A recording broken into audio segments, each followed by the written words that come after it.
Díagwith gach duine, an leathnach in you know an Siopa Lower, the bookshop. Chuig Mammy agus Luke go dtí an Caharan Mammy and Luke went to the town yesterday.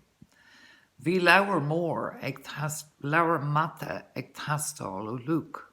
Luke wanted a maths book.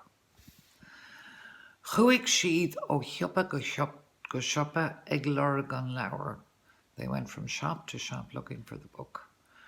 Ní raibh an leabhar ar fáil in aon siopa. The book wasn't available in any shop. Bhí imní ar Mammy. Mammy was anxious. Bhí tuirse ar Luke. Luke was tired.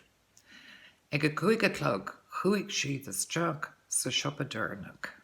At 5 o'clock they went into the last shop. Bhí an leabhar ann, the book was there. Bhí áthas an domhan ar Mammy. Mammy was thrilled. Thug she pogue don siopador. She gave the shopkeeper a kiss. Bhí Nora ar Luke. Luke was embarrassed. On folklore, boys and girls. Ag lurg, searching for. Imní, worry. Deranach, last. Pogue, kiss. Nora, embarrassment. Cognac ag Mammy agus Luke. Where did Mammy and Luke go? Anish, boys and girls, na ceiste na. Cognac ag Mammy agus Luke in Where did Mammy and Luke go yesterday?